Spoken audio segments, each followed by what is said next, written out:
Welcome, reality programmers. Today, I have a special guest, Shawn Bond. He is a very gifted, talented young man, and he has helped me in my journey, developing my skin suitabilities and just my consciousness expansion. So, Shawn, why don't you introduce yourself and let us know what you're all about? Sure.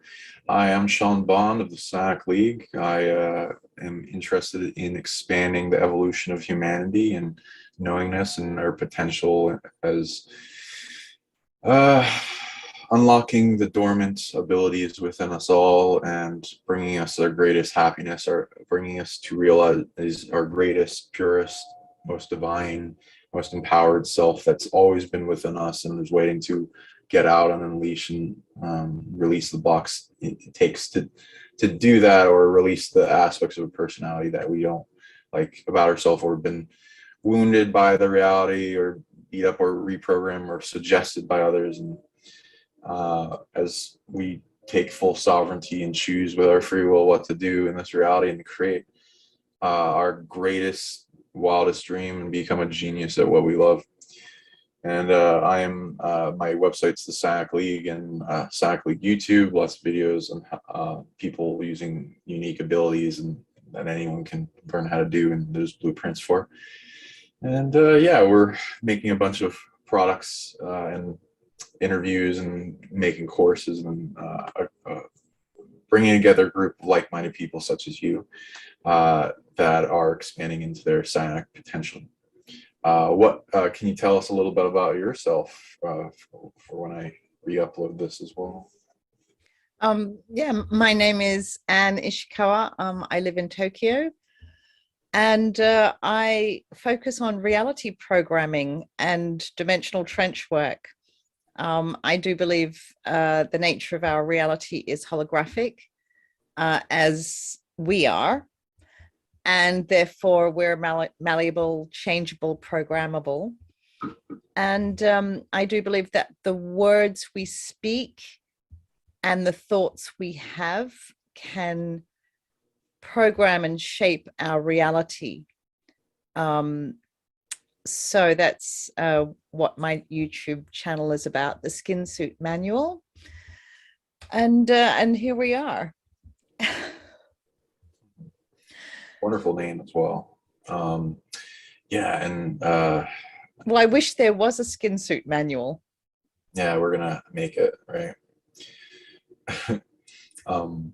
So what kind of things have you been posting recently in your videos? Well, yeah, I connected with the Earth grid. I have a couple of friends that are sensitive to electricity, and I had 3 of them in my kitchen a couple 2 weeks ago, and I'd never really met anyone who was electrical sensitive before, and to have 3 of them in my kitchen, and then it just all unleashed this connection with the Earth grid. And I do believe that it was connected to the ushering in of free energy, because I believe that we cannot activate or utilize free energy devices in the way that they should be or are intended to be used for our highest good until we clean up our Earth grid. So that's what I've been working on, and I'm still working on, actually. It's been a couple of weeks.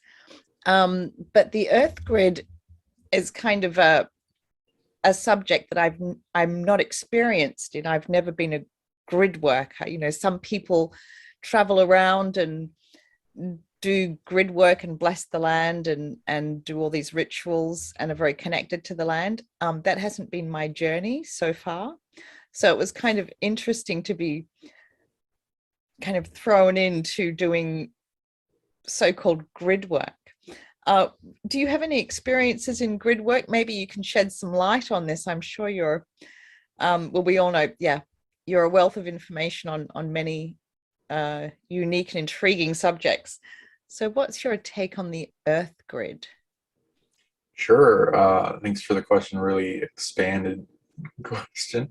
Good definition, good timing. So we can talk on it. So a big aspect of it. So if you want to look at all lives, micro and macro, going up and down, there are energetic lines of current that form in biological systems that allow for life to flourish as its own like free energy device or perpetual existence that keeps flowing, such as the blood or river Nile or a micro up and down,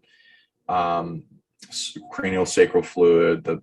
We have a lot of generators. The meridians are kind of like the grid lines. The meridians for Earth would be an example.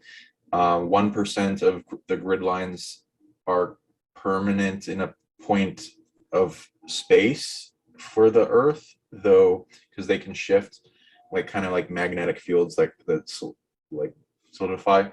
There are many different geometries that people have seen and measured that overlay on Earth that align with the pyramid grids and have mapped these ley lines. They've also been called dragon lines, and kings are buried on them, and all these different places of power, like nodal points. There's also a title called Hartman and Curry lines that are grid patterns that are pretty much everywhere within larger macro grids that take on the different shapes of like sacred geometries overlaid with Earth. Besides those, there's a lot of like nodal points of the crisscrossing energy lines that take energy away or bring energy to. There's it kind of besides horizontally, it also goes vertically, and it all emanates from the core of the Earth. So nodal points, chakras from first octave, which like is my way of categorizing small chakras that are formed by powerful spirits incarnating into some type of form that can create a chakra, usually around the birth, which I will find them and track them back in like, oh, what formed this? Oh, like usually they're formed around nests or like ant hills or burrows or something, and there will be an animal behind what that formed, and near trees and other stuff. And so like first octave chakras are about every 2 blocks, and so you'll find some around your property. If you tap into them, it's like a access panel for computer system for the Earth, and you can control flows of information and energy to the point in the land. The land is also something that can be used as a technology. You can macroly look at us as kind of like the cells of Earth and the caretakers. There's a lot of different tech depending on where you are, what the landmass is good at in its state of consciousness and the collective consciousness that caretakes with the main consciousness of the land in each territory.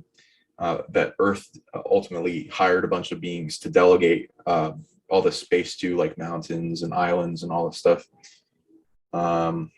So, and there's like upper chakras I will categorize as based on territory, like territory for town, a city, county, state, country, continent, hemisphere, planet, other planets, the solar system, different stars that make stargates on a planet as like a form of travel, easy portal travel between stars and immigration as well. Usually it's going to be spiritually, but it can be opened up with technology to make it physical travel. There's also like points of power with different types of energy, like a place of power having to do with magic or third eye tech. Like if you go to this place of power, you will be able to trade with it, and then depending on what you trade, like purifying the land, making it better, stronger, protecting it, all that stuff, and it will trade you back the energy and the type of skills and abilities it's good at, and then you'll go away from so you think a lot of grid workers are actually trading energies, skin suitabilities, things like that, possibly in unknowingness? Absolutely. And people are grid working all the time. People's higher self will be doing things, whether they know it or not, things they're good at from these past lives that they've been involved in. People grid work wherever they travel, wherever they urinate, or like horses going around, they're fertilizing the land. What about dogs peeing on lampposts and trees and things? Because I've noticed my dog always has his favorite places to pee. Yep, so what is it about the pee and the earth grid then? They all of our DNA or energy is within the pee, and then the dogs or the animals? So like in Magick, a lot of interaction with a person in quantum entanglement of between spaces, and activity of remote influence from a distance is amplified through materia or something that's gone through the person's body, and then depositing that in a point and place. So even if you like put some of your hair as an offering, or some cultures will spit in the area in a positive way. Some people also spit to curse, but there's, you know, you can do it depending on intention. All the elementals, water elementals that you've ever taken in your life as a conscious collective, and especially if you're sacred and you're cultivating love and you're making the water constantly programmed to get more sacred and evolve, it's like you're depositing a whole bunch of water elemental armies to the spot, and you can delegate work to them to open up the place of power really quickly. So it's a very fast, efficient way to do it, to open up places of power and the grid lines. But you know, you can, any type of technology coming off you, and you could even meditate there, or open up with your hands, or purify the place with like purifying tech and healing that you'd use in like cranial sacral or Reiki or something. But if you want to also, you can make it easier on yourself, and your urine is able to handle whatever drama or block that the place power is dealing with, then that's a really quick way to do it. And especially if you put in a bottle before, and you just can like hit and run and not notice, like if you're doing it with place of power that has like something stealing energy from it, like a bank or a monument or so we should all go and pee on banks. Well, in a bottle, you don't want to do it in public, but yeah, because they'll make you a sexual deviant or something. But yeah. Oh, for banking. Just put it like a brown paper bag around the bottle, and then walk away. Oh, too funny. Like, yeah, because I spilled my drink. It's a form of magic and energy exchange, because I remember at the Tokyo Olympics, which happened, when did they happen? I think last August. Where are we? Yeah.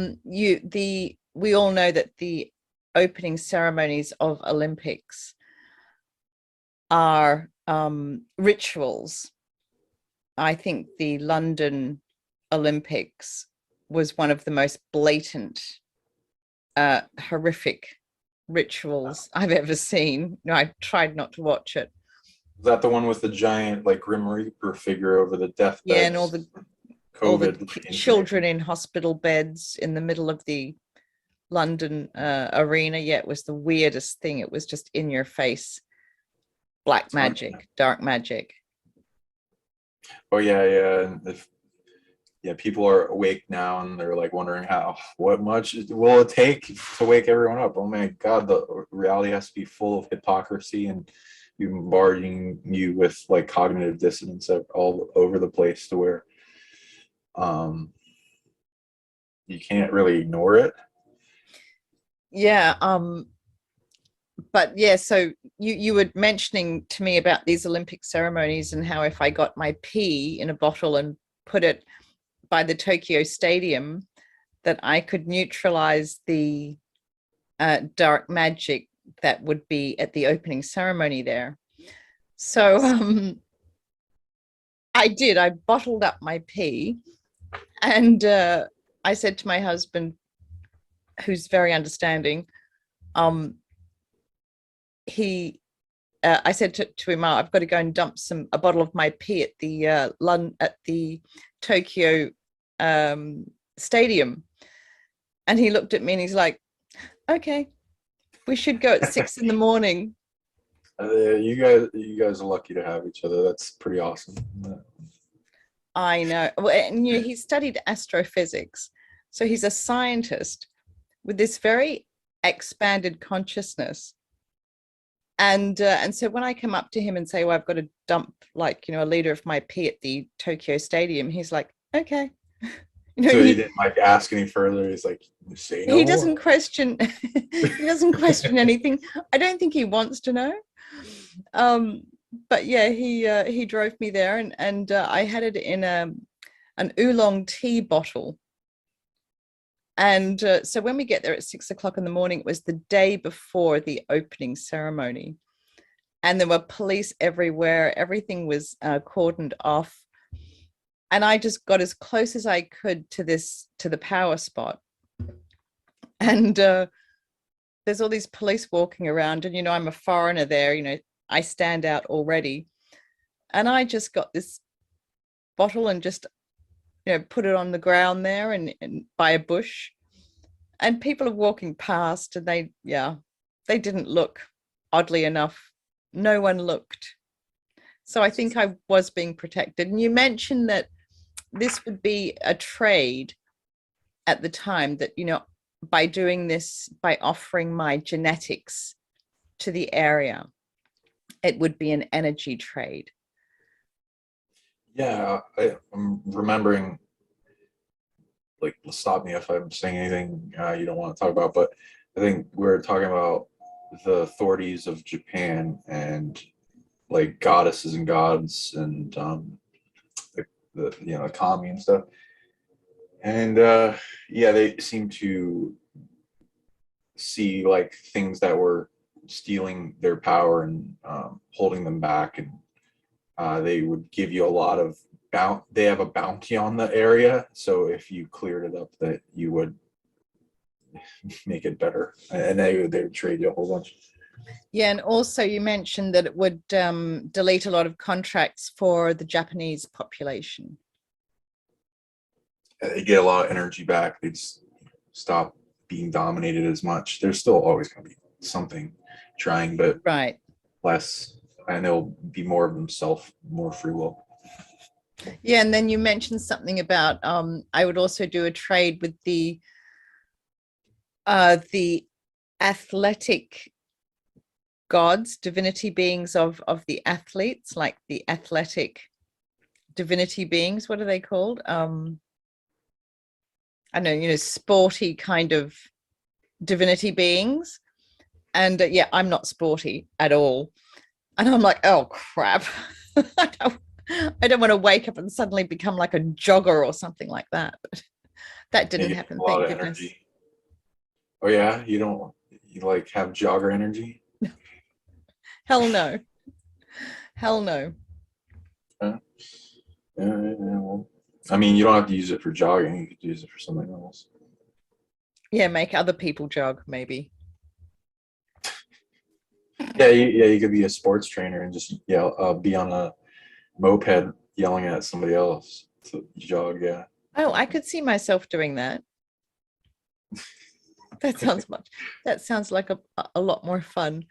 So yeah, so our higher self trades with everything we do, when we're doing grid work, even when we're following our passion. When people are following their passion, that's where they're basically utilizing their skin suit abilities to do what they came here to do. And our higher selves, or our inner selves, trade all the time with others. When we meet people or go to places, So our inner selves are very chatty with other inner selves. So what kind of higher self trades or inner self trades do you think would happen with a video like this? So if I post this video on YouTube and people watching it, all of our inner selves are chatting with each other, you know, we're connecting because time space is all one. So what are some examples of the trades that we can get when watching videos on YouTube, which is why it's really important to have a bit of protection up or do some reality programming for the things that you connect with on YouTube? What's your take? Yeah, depends. Well, you're always going to be trading in some way with the individuals that are involved in the video. So the audience will get a lot from both of us and what we're good at. They can make requests depending on their higher self is usually going to, most of the time, since people aren't doing it actively, is going to look for what they need in puzzle pieces that like us, as an example, have to provide, and then what they're able to give for that, and in the amount of time that they have in the interconnectedness and degree of separation that we're connected. Now, if you're like us, where we can form a collective and high-speed trading, it will be quite amplified, and how fast it goes. So a lot more. The trade can be all over the place, depending on what each person wants, but it's essentially like a market at that point, and you can expand it. You can even bring it up in vision, in symbolic reference of the back and forth, and amplified meditation, heart space, a lot of amplification of bliss, kind of the feeling sense of warp speed if you want to make it go faster, and like compressed time.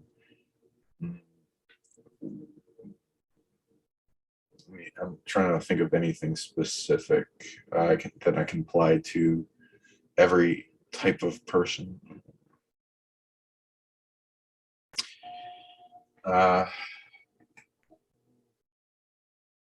Okay, no. There's pretty much any person that you're trading with in the unseen, higher self-wise, will be different stuff that they're good at. So I'll just read it based on what we're trading. So anyone that's listening to this,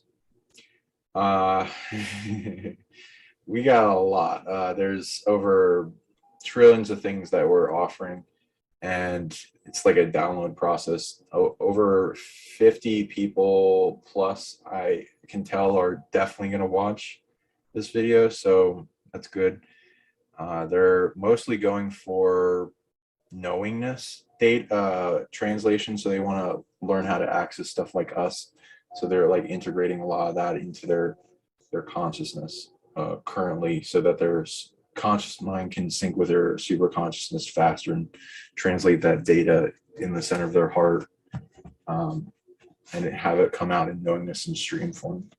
That's mostly what I'm seeing them go after first. But yeah, that's so like activating super abilities, isn't it? I mean, when you download and integrate data quicker, you can begin to have more knowing of what skin suit abilities you have and how they're activating, and learn to utilize them. So that's really cool.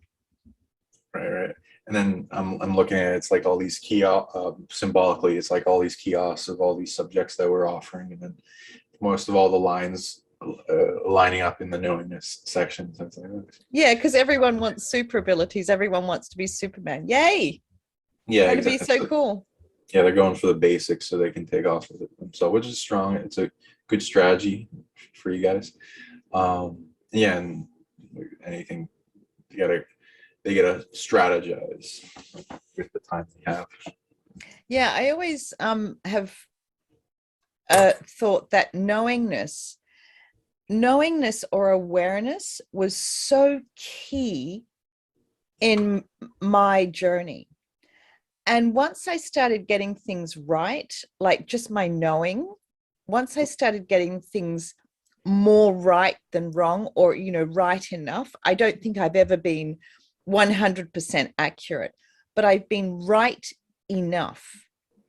And when I'm right enough, and the more knowingness I accumulate, my abilities expand so much quicker.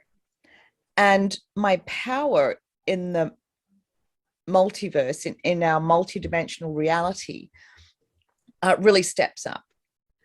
And I think it's because the more I know, when I interact with demons or apex predators, or, you know, whoever, they know what I know.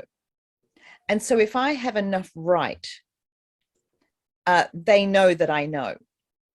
They know that I know I'm equal to them. I'm just as powerful to them. And they know that I know. Yeah, they react, right? Yeah, yeah. And whereas if I'm doing this and I don't have enough right, or I don't have it right enough, they can totally override with my lack of knowledge. And so awareness or knowingness is absolutely key in getting your super abilities activated, for sure. What's your take on that? Absolutely. It's a core thing. Knowingness I mostly see as an operating system of the heart, the crown, brain, translating the infinite of the heart into the finite, and the inner relationship of super consciousness to the conscious mind. And there's a lot of things to open up with it and expand.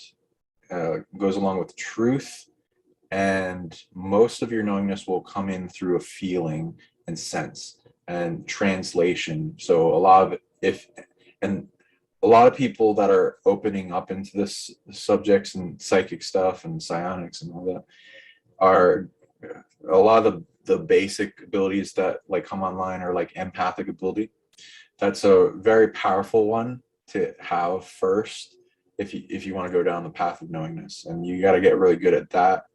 Knowingness will automatically start opening up as you're able to feel into everything. You're able to stabilize it and stop it from being overwhelming, and have it so where you can translate all data and information, energy, emotion coming at you, and be able to translate it and then come up as intuition and narrow down the data and then sculpt it and see what it is, and start filing all the different energies you've translated so that you can bring it up later as like if you're learning a language of energy. Very cool. Yeah. Yeah.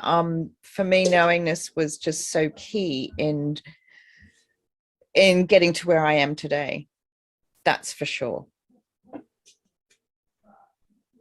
When did you feel a lot of it turned on for them? That's a really good question. I mean, obviously it wasn't one moment, but What are some of the big growths that you remember? one of the big growths I remember was all is love. Ooh, yeah, I was thinking that too. I didn't know that. I did not know that. And when I figured it out, yeah, it changed everything. What would you say the thought that was holding the space for that information was before you realized that? Not hard to explain. Before, what was in the space, you mean? So what was in the space before was this frustration that the planet is not benevolent. I found our world to be so filled with so much darkness, and I never understood how it could be so. And obviously that was a reflection of me because I didn't know love, you know, unconditional love. So that was definitely a reflection, you know, my world of disharmony was a reflection that I didn't understand, you know, I couldn't see that all is love. So with unconditional love, you unlock knowingness. That's a really good big key for people. And I've been thinking about that as too, because love seems to be an energy that contains most types of energy in the universe, is like a connection between all things. And as energy flows and expands of the universe, as we're hurling through space, however miles an hour, and it's our heart is closed off to it, or the aperture is much lower. And as we open it up, we start receiving that infinite love. And since knowingness is mostly starts from the superconscious of the heart brain, and in like a big magnetic field that connects your whole body, and then starts connecting you with all that is in like a flow of extreme bliss and amplification that pretty much funnels into all abilities. If you're good at love, it's going to amplify every ability. So definitely it's kind of full spectrum, right? I mean, this unconditional love from the true heart center, it is it's just filled with everything you need. It's like full spectrum, and it's a very activating emotional or ability. And for me, unconditional love was so hard to grasp what it meant. You know, it was a journey that in itself was a journey, and it certainly wasn't like a light bulb that clicked on. I had to work at it a lot. You know, what is it? And then when I'm connecting to these demons and these big, you know, 7-headed serpent king cobras, what is unconditional love? You know, and I see the things that these demons have done. I've seen it, and who they're attached to, and what these people are doing. You know, I see all of this. And then you've got to have unconditional love for the healing. You know, they connect with their soul spark. And then, you know, when you realize that everything has a soul spark, some dimmer than others, that's where this unconditional love and unconditional forgiveness comes in. And once I grasped this, it was a game changer for me. What would you, how, if somebody's like dealing with a hard, they don't know if an audience member doesn't know the definition of unconditional love, how would you describe it, that based on what you learned? Oh God, it is all that is. It's all that is. And you know, the unconditional love encompasses the dark and the light. It's simply all that is, with the healing aspect, the more light than dark. Yeah, I'd agree with you. It's definitely, if you were to able to even apply a feeling to what everything feels like, yeah, unconditional love. If you connect to the big supercomputer library of everything, yeah, that's the flow of data that you'll get received. And there's, and have you had the hit? Have you been hit with the bliss? Oh yeah, and there's, isn't that amazing? Oh yeah, and it will get better and better. It's like layers. The more you open up to it and you release and get out of the way and get the ego out of the way, the more it connects into everything. Because yeah, because like the ego boundaries and the self, and it's like a ego prison around the body, and all these things that separate us from everything else, the air we breathe, the food we eat, the land we stand on, all that. Everything is us. There is no, there are ways for the self, but ultimately the self is an illusion. that is allowed to have its game until it wants to ascend or whatever. Okay, so let's speak about that. The self is an illusion. We are avatars. So how much what's the word I'm looking for? Sovereignty do you think we have as avatars? This is a deep question. I guess that would be good in data to compare and contrast to those that have came before, and the sovereignty that can be had at its fullest.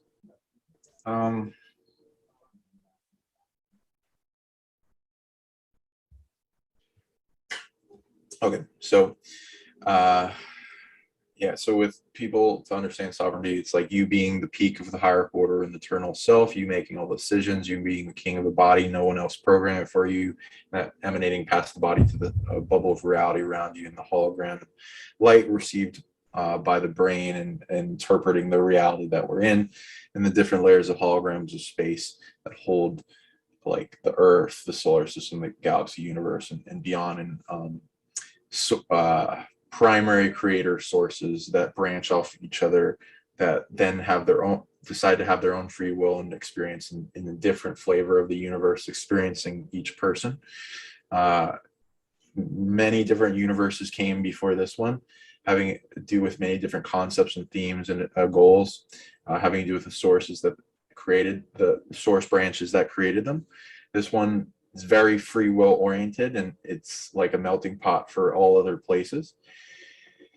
And a lot of other stuff involved in defining it. It's a long list, but we're meant to experience free will at the utmost level, but that also includes like the dark's perceived philosophy of free will, which is challenging everything at the behest of and harm to everyone else. So that will be a challenge on other people's free will, which is manifested in what we have now, which is domination, and the big challenge to free will, which pushes us to figure out with every polarity, like we can only know the light more by knowing the dark more. Same thing with everything else. The freedom, you need to experience enslavement in some way, and then the challenge to that, to busting out and then having it ingrained deeply within us to the level that we are strong past even amnesia and forgetting in our concept of what freedom is, and strive to keep hold of it. Oh, and so sovereignty. Every individual here, I mean, there's a certain level of sovereignty that a person would be monitoring in a goal to reach. But there's always going to be two main types of categories for things that a person would deal with in becoming that. The challenges to sovereignty that shouldn't be there, that are meant to overcome to get a person to the level where they're in complete control of their body and the DNA program, the DNA tech, and their spirit, and nothing's holding them back or limiting them negatively. And then there's the neutralish positive aspects of limitation, and that hold the bubble of reality together to make the experience plausible and happen, and keep it together so it doesn't get fucked up by somebody that incarnates and wants to put cheat codes in and then messes with the entire timeline. So that happens. That's the thing. Our sovereignty gets hijacked, basically. Yeah, challenges all the time. Constantly growing. It's like weights training. Yeah, I mean, starting my YouTube channel, I didn't want to do that. I had no interest in doing that, and I was just getting messages, you have to start a YouTube channel, and I would see visions of me on YouTube doing my thing, And I'm like, who's doing that? Who is inputting? This is a telepathic incursion, block, block, block. But it was so incessant. And then I was questioning, how sovereign am I? What kind of free will do I have? Because I didn't want to do it. And then all of a sudden, I did. I'm glad you did. But yeah, I was like, well, how sovereign am I? Here I am on YouTube telling people to be sovereign, and then something usurps me and makes me do a bloody YouTube channel.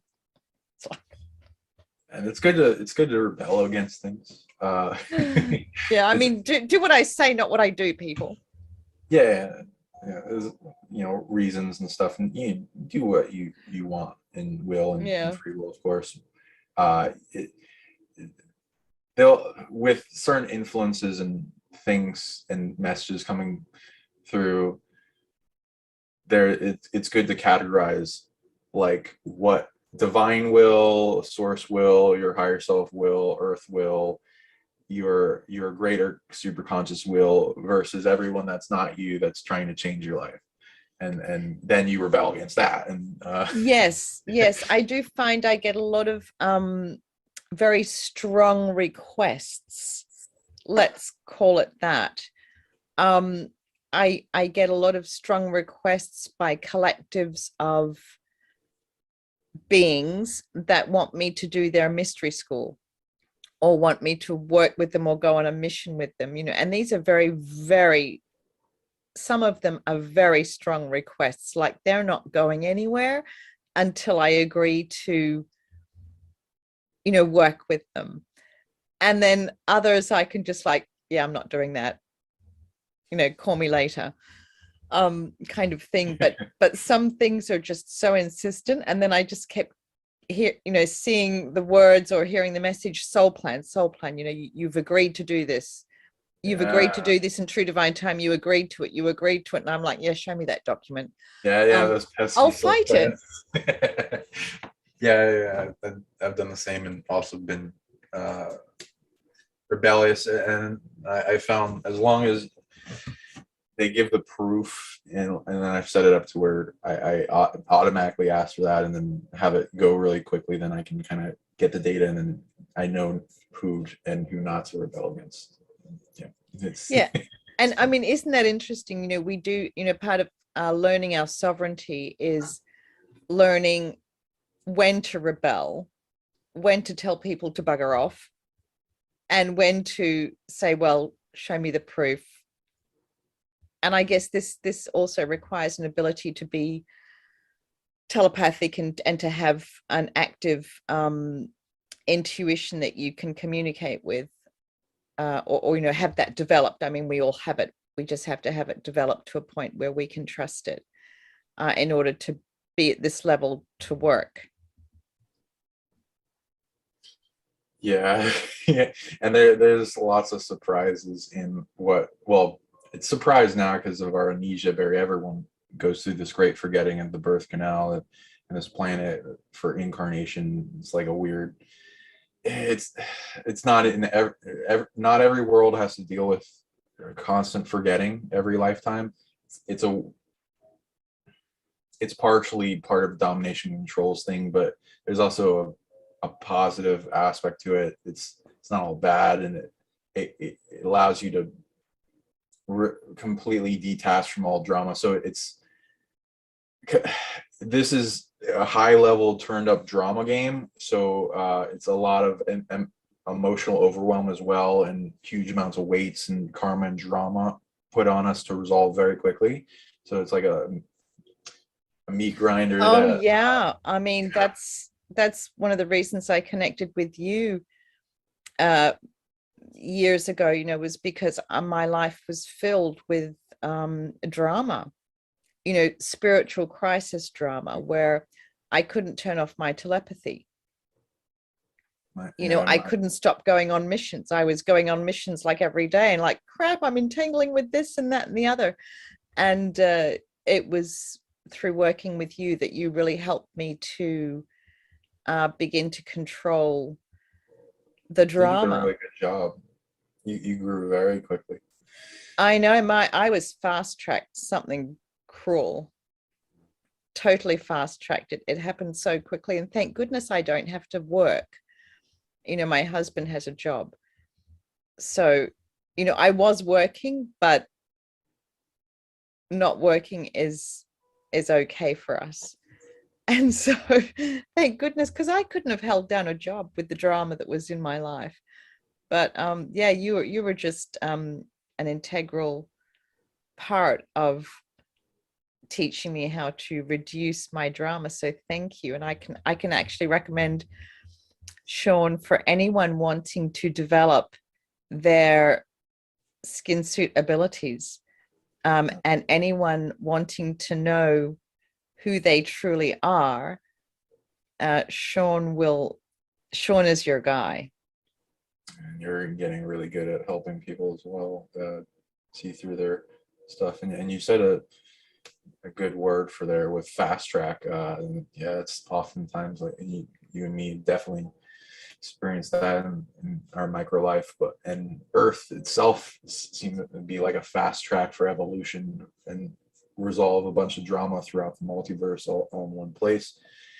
So it's definitely a hard, especially during the dark ages, it's a hard place to be. There's barely anyone rising up out of the muck. So why do you think that is? Then. Why do you think so much has to be done from within the matrix? Why do we have to come here into density, into the mud, forget everything, almost everything? Why do things have to be done from our realm, from this moment in time space, do you think? Right. I'm going to that in a second, just finishing. So that's with the reincarnation thing. If we remembered all the dark ages and the drama and the trauma and the entanglement with predators, it would, and it carries over to other lives, it would definitely affect it, and it would change our pathways and stuff. So like each life, there's like a reason for like the blanks, the slate or reshuffling of it, and there's a benefit to that. But like it's not for everyone or every type of life path or every world, depending on what their goals are. This world, it's got a lot of goals. It's like a unity thing between all light and dark, and beyond, middle shades of gray, all that, together to like, how do we solve pretty much all these problems that have been going on for ever, or millennia, or many multiverses. And so the melting pot of that, bringing it all together here, get all the species from multiple multiverses that have been warring against each other to incarnate here, big players, the royalty, a lot of powerhouses that want to affect the entire future and everything after that, when this place resolves to a certain point. It gets them all to forget who they were, forget all their wars, their dramas, and bringing them through a process of humbling, so that they eventually all come together as friends and allies. So unity through it.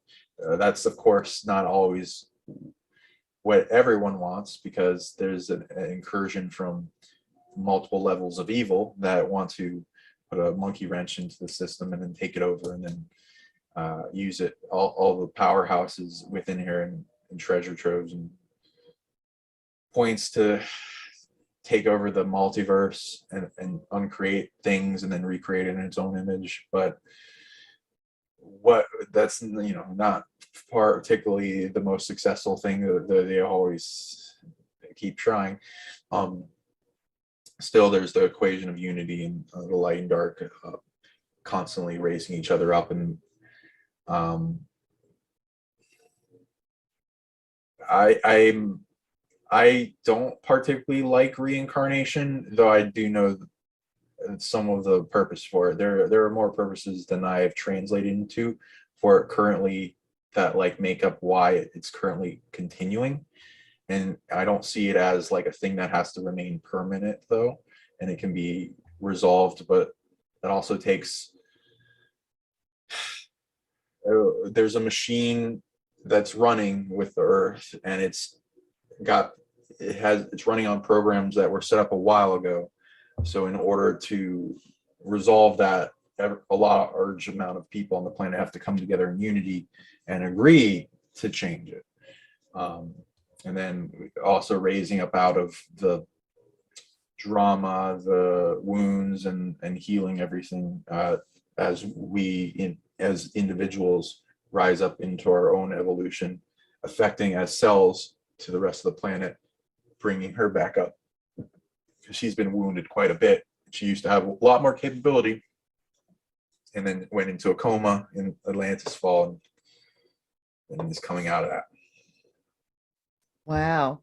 And so this is why we have to work from within the matrix, from within the earth realm, so that we can affect all time space out in the multiverse. Yeah, it's also a very advantageous place to be, but it's kind of like a trap too for positive, negative, neutral. The trap aspect of it is it's not advantageous to leave until the game is done. So depending on how long the game lasts, that can be a concern. And since everyone has been entering it, all the major players have been entering it for a while, and then anyone on the outside is like, oh, they're taking a really long time, and then concerned and like, oh, we got to go back, we got to go in too and see if we can help them or make it go faster or whatever. And then also freeing everyone that's been trapped or dominated or fractured or devoured, or wherever everyone else is, or trapped in void space. There's a lot of things that people have been through. It's all resolvable though. Right. Yeah. And what's speaking about us and being here, so our greater I am, we are more than we know. We are avatars, and we're carrying a lot of DNA soul lineages. You know, each person has many soul lineages. You know, we are not just, you know, a Pleiadian, you know, we're not just an Andromedan, or, you know, I'm from Sirius, or, you know, wherever. We're so much more than that. You know, we're packing so many more DNA lineages, which surface, you know, that DNA surfaces when it needs to resolve or heal what needs to be resolved or healed. What's your take on our greater I am? Who are we, Shawn Bond? Who are we? Deep question. So okay. There's a lot of information in that entire question. Trying to think of where should I start with that. So who are we? I am, us, the entire audience, or Yeah, just so describe our greater I am. You know, I want people to understand that there's so much more than just the little body or skin suit that they're inhabiting. You know, that their greater I am is carries so much more soul lineages. You know, a bit of Jinn, a bit of unicorn, a bit of dragon, a bit of this, a bit of that. And I think people really try to limit themselves in their unawareness. okay. So very hard to express in English, but I will try. So everyone is one ultimately. There, you can see it as like, deep inside you is your most divine, purest, greatest, expanded, connected with the entire universe, connected back to the source within all sources, as well as the collective of the all. The I am is a expression of I am that I am, I am that I am, and just pointing to anything, I am that I am, and anything I add on to that, it makes me less myself. is like the term in Abrahamism. So it's also in the body. I read is the singularity in the center of the heart. That is the conscious perceiver that then branches off the spirit and the soul and a bunch of other things, but it connects back to your source connection. So your source stream branch, and then like if you see the Big Bang that it has in the center the source within all sources, that's in everything and everyone, that is essentially everyone, that all those branches go back to that. You have one branch that is your source that goes to you. And so there's an evolutionary process that I usually see with people that go down the path of like Christ consciousness or sages of the past, or like big, like expanded source integration into their body, and by letting, it's mostly like the path of enlightenment, of getting rid of all that's not them, detaching all the finite to embrace the infinite, and bringing more, and essentially going down that farther back in that branch of source, integrating more and more of who they are ultimately, which is everyone, and then integrating that at a pace that they're comfortable with, and brings large amounts of knowingness and expressions and residual images of everyone that's branched off of source, which, like, especially when it's close to you, that's more familiar with who you are as an individual and the pathways you took, and all the incarnations, direct line incarnations, or all the ones where you grew at different points in the path you took to make more of yourselves and expand them as chess move experiences for goals throughout the multiverse, and then integrating them all together in a body of perspective, so that you could looking on them, integrate, trade with them, meditate into that experience, and gain downloads, and team up or whatever, in like the sense of growing omniscience, and knowing, as an overpowered knowingness ability, and to integrate as a source being divinity is that pathway. Humans, divinity path beings, divine, divinity is like gods, angels, creator gods, sources, beings that created whole territories, universes. Earth is really good at divinity. There are a lot of species in the multiverse, and not all of them are allowed I am to the degree that humanities have, or like a super experiment. But so we have a big connection with source that is automatic. I mean, any species could technically get to a point in evolution if they wanted to, but like we come with it very automatically, though that doesn't give us, you should keep striving for more, and there's because there's greater potential. But I guess with that means that each human must be packing a lot of authority too. Yep, that will affect the entire multiverse once we graduate from the like there's degrees of graduation, but like type civilization 1, and going off of the planet and expanding into the rest of the multiverse, and etc. Because it quarantine around the planet, but also psionic potential, how we're going to affect everyone else. There's a big war going on with what we're going to become. What we're going to become. But yeah, psionic ability. You just mentioned, what was the term you just used? Psionic potential. Psionic potential. I like it. That's what it's all about. Yep. Huge one for humanity. Psionically emergent species. Affects a lot. There's like the other day I was looking on groups of time traveler authorities from other planets that were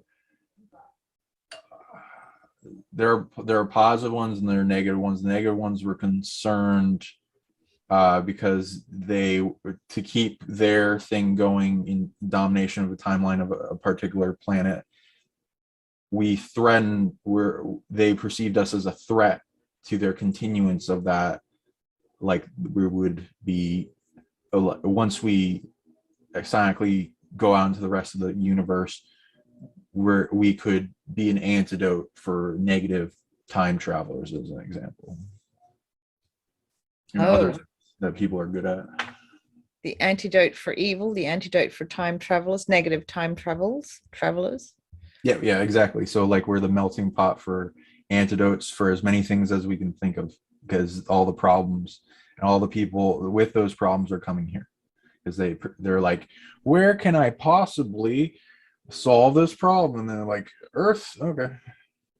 And then they don't. And then really they come to Earth, watch this video or another video similar to this one, and then they get triggered to activate all of their abilities and fast track themselves. Oh joy. So if anyone's fast tracking themselves, you better call Shawn Bond. Or Anne. I'm dealing with the Earth grid this week. Yeah. I seem to be doing a lot of missions, and I guess it's the reason I've been doing so many missions recently is to earn some authorities and abilities that I'll be needing or that are required for some unknown reason. So what kind of visions have you been getting that you're willing to share? You don't have to share it. The visions, yeah, I don't, I do get some oracle visions, but I tend to try not to look, because I think there's so many timeline incursions that I was involved in the past year. I was just nixing so many timeline incursions. So I thought I should not pay attention to these oracle visions, because it could be a trick to get me to manifest something. You know, the timeline incursions have just been brutal for me. I've had that happen before. Notable one, before I knew like love technology really strongly, because I was in a lot of pain. It was like things were trying to keep me awake for like nights, and would attack me when I wanted to go to sleep.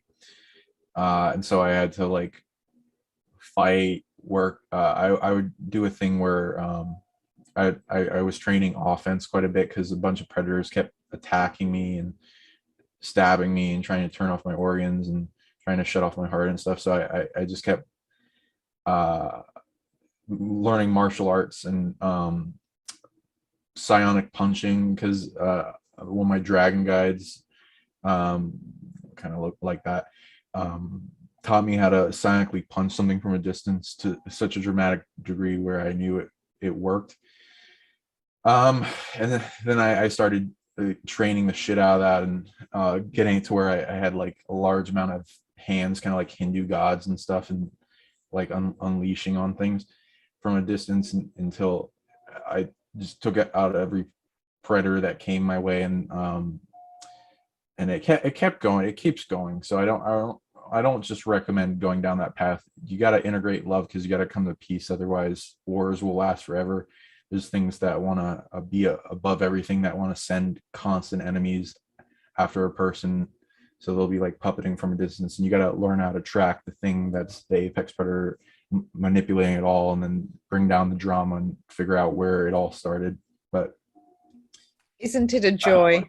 What the heck was my original purpose with this conversation? Oracle visions. What do you see in the future? And we're talking about timeline incursions. Oh yeah. Wait. It's something is literally trying to take this thought out of my. Slap that thing around. All right. Let's put that in. Let's see if I can get that back. If anyone gets that before, like where they lose a thought, there's like sometimes it's something that doesn't want you to talk about something. So yeah, with integration of love, I just keep fighting things, and God, what was my point with this? It was something to do with martial arts. What Psionic punches? Oh yeah. Something was trying. No, I got you. Something tried to do a carrot and stick thing with me once it knew that I had abilities to track things back, and it was trying to manipulate data that I was getting to send predators in a line of me tracking them back, to where I expanded my territory and range to different universes, and it was trying to use my stolen authority to access those universes while I was tracking predators that it sent after me back to those universes, and then it was trying to then penetrate into those. So that was a pain in the ass, and I found that out, and then I use like quarantine bubbles and things to it's like you don't ever want to penetrate. There's quarantines for reasons in that that I learned. So there are things that are trying to get out of this earth, and people like describe this planet as a prison. That's one aspect of it. It's also school. There's like a long list of things, melting pot of purposes. So there are things trying to escape, and they're trying to use people's stolen authority to escape. And the better thing to do is sync up with versions of you that already exist in those planes of existence, like other universes, and have transfer of information through a safe kind of security system that doesn't let anything through that shouldn't be. That's what I learned from that one. But I've had lots of attempts on my abilities for abuse. Lots of beings will try to abuse or get me to use my abilities for bad, even though they give me the idea that it's a good thing to do this mission. And so when you have super abilities and packing a lot of authorities, you've got to be real careful how you use them. And I guess that's a part of learning discernment. And they play every trick in the book. They're masters of deceit, and it's kind of exhausting the way we always have to audit and check and then double check everything. But I think it gets easier. Oh yeah. The bullshit detector it gets easier. Yeah, and wonderful that you brought in that. And for everyone out there, it does get easier. So just remember that, and a lot of the overwhelm will feel in the beginnings that will make it feel like, oh, no way it could be this. I remember when I was first like getting more into psychic tracking and getting large amounts of visions and astral combat and other stuff.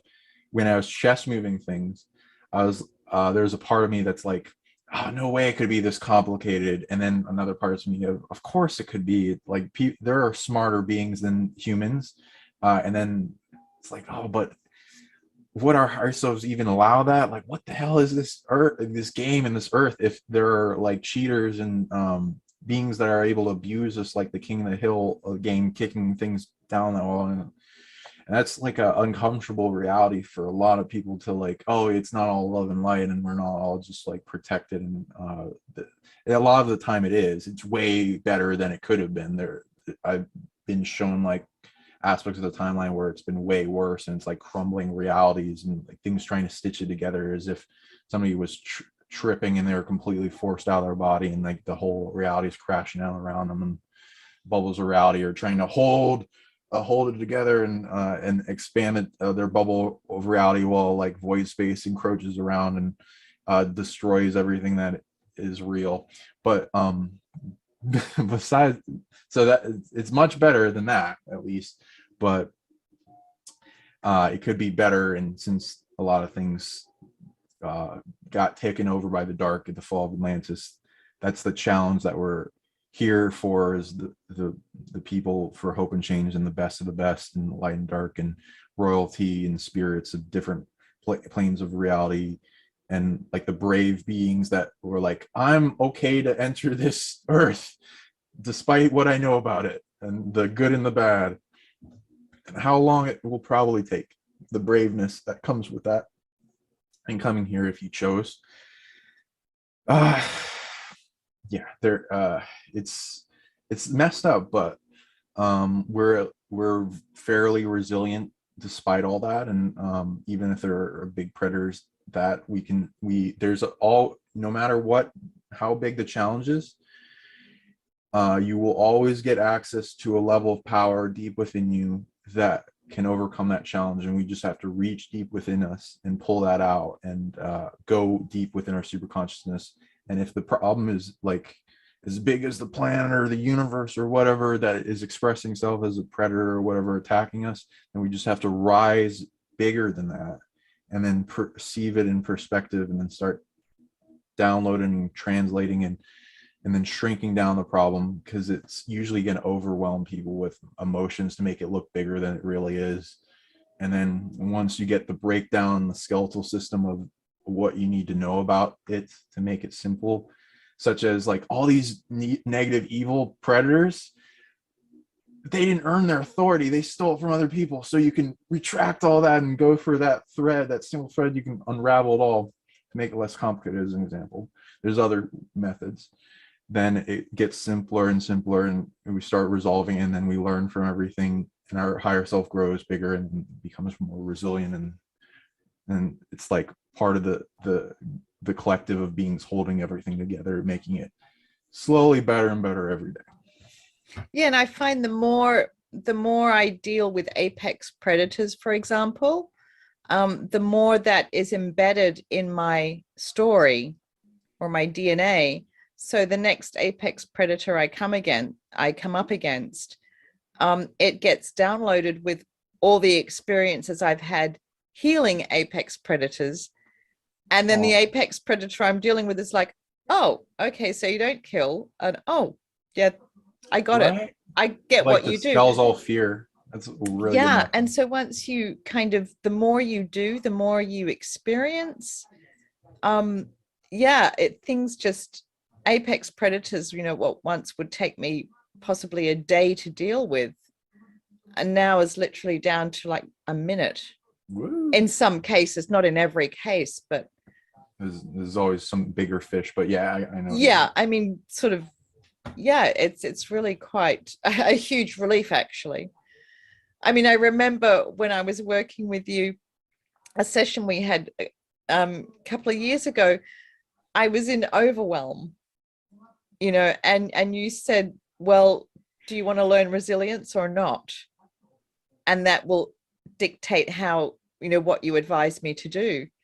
And I remember just looking at you thinking, okay, so he's going to say, you can just deal with this whole mess of crap and learn resilience, or you can just kind of turn it off and not learn anything.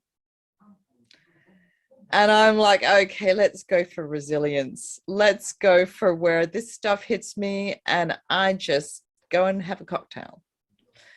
and so I learned, and I guess that was a mystery school of sorts, where you learn resilience, which was, I think, one of the best things I ever did. And all that memories come through, and a lot of the audience is thanking you for your words. So that's great. Just hang in there, people. It's called resilience. Yeah, Buck up, buttercup. Everything that doesn't kill you makes you stronger. And yeah, it's like patterns of like taking on drama, resolving it, detaching, getting, and going on vacation for a bit, and then rising back up into light. Yep. And then once you're at a light point, there's always the ups and downs, the law of rhythm, the law of seasons, and nothing ever lasts forever. You'll not always be in drama, stress, or overwhelm, anxiety. And you can master those things and learn what they are in energy, what they mean, where they are, what organ, what's part of the sensing body, and become a healer, remedy to that, and become the mechanic of the body, the spirit tech, resolve for earth, whatever it means. And you can then teach that to others, make the world better. It's like kind of get thrown into the deep end of the pool, but Believe in yourself, and besides believe in yourself, there's a part of you that knows what to do, and as long as you trust into that and go into that, it's like going into the zone. It will start to kick on, and a lot of systems of the body, especially when we're in fight or flight, will evolve. Stress evolves us. So embrace those negative aspects, the shadow, the stress, the other things that teach us to love, because they're going to happen anyway. It's never ending. It's like a growth thing. We can, if we learn to love it, it's like Bruce Lee fighting a battle and loving it, and you become the best at what you're doing, and become the best surfer, no matter what huge tsunami thrashes over you daily or whatever. Well said. Well, I think we've been going for a while, so we can wrap this up. Sure. Any final words for the moment? Want to talk about our future projects? So no hints or anything. Just gonna leave the audience hanging. We're just gonna leave the audience hanging for what we've got up our sleeve. Okay, well, I'll just say it's big and nice, and you'll love it. And it's probably gonna be a big chess move that affects everyone, and generations to come. Well said. All right. Well, thanks for joining us, everyone. Yeah. What? You had something? Can you plug your information, how people can reach you, and I'll do the same. Yeah, my YouTube channel is Skin Suit Manual. I think I might have to post it in the comments below, in the description box below. Sure. Skin Suit Manual. Okay. And no way to reach you or anything, like email? Or... Yeah, I have a website, which is wix.com. Yeah, I'll have to, I don't know it offhand, but it'll be on my YouTube channel, Skin Suit Manual. My website and contact details are there. Okay. I'm Shawn Bond of Cyanically, and you can reach me at cyanicleague.com, cyanicleague@gmail.com if you want to reach sessions.